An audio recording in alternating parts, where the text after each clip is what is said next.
Okay, so this is a progress update video on the Chairman's console, and what we can see here is the console control board, the blue board, which will sit in the base of the console, the LED display, which will sit in the back of the case, the record and mute switches, and these two record and mute indicators that go on the back panel. Here's the power connector. As we can see, it's not connected to anything at the moment. At the other end of the radio data link, we'll have the head-end controller, which is connected via USB. So what I'm just going to do to get things started is I'm going to plug that in now. Alright, and just leave that somewhere in shot. So, okay, come on. Right, what we can actually see on this is the little radio data link transmitter. Here's the aerial, and here's the matching components on the console end. Okay, so what we're going to do is power up the console now, which I'll do just by plugging the power in here. And what we can see is we can see a little red light coming on. Now, that hissing noise we'll explain in a moment if you heard that.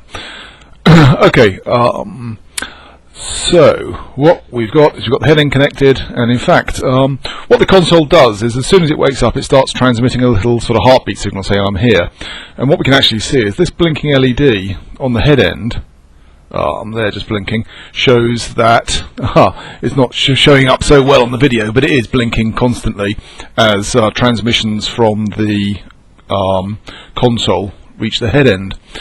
So what I'm going to do now is I'm just going to run the software which controls all this, and okay, what it's done is that straight away it's brought up the LED display, and that's just showing a simple count at the moment. It's a bit bright, so I'll just put the filter. This is the filter that will go in the back of it. You can see it's actually a very dark filter, but it doesn't reduce the brightness of the display much. Anyway, put that in place there. And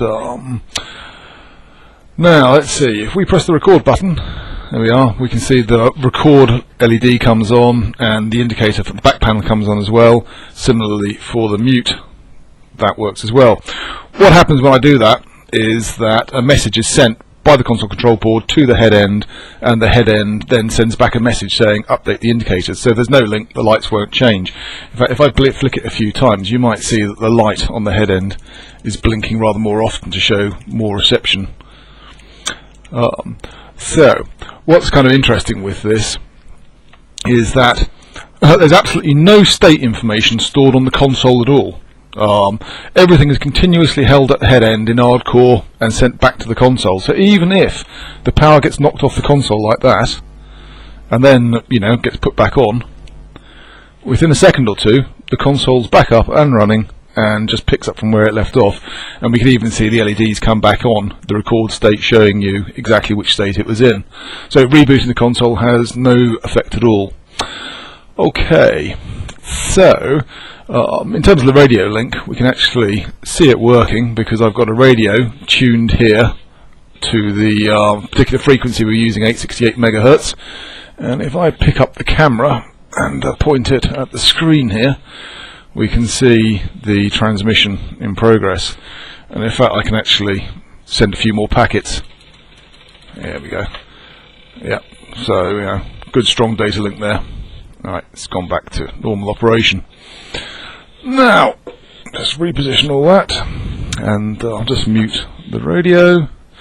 Okay, so that's pretty much it on the state of progress. As you can see, it's essentially all working, although it needs to be put into the case. Now, in terms of the case, I'll just move this out of the way.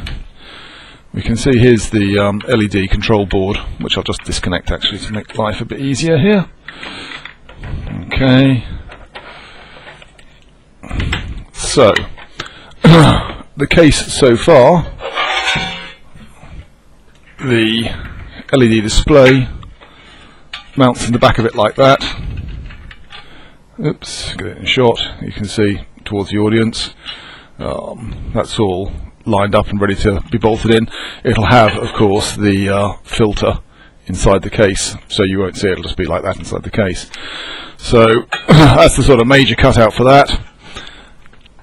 and then inside the console, the actual control board and the wiring loom all fits in like so. Yeah.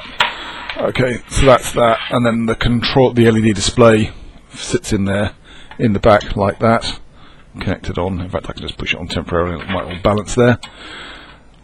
Okay, so that's most of the console.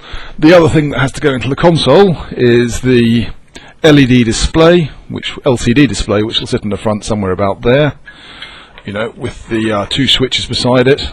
Actually, I think they're that way round in the original sketch. These two indicators, of course, will be mounted on the back panel, about there. And we have the LCD control board to go in there as well. This one's a prototype. The actual production one will be a bit smaller. It's just a test when I get around to doing the LCD display. The other thing that goes on there is a little aerial which sits on top of the case, about like that. Probably don't need it for a short range link of 20 meters or so, but with that on top and an equivalent one that will sit on the head end transmitter in a little box like that, we'll have quite a long range.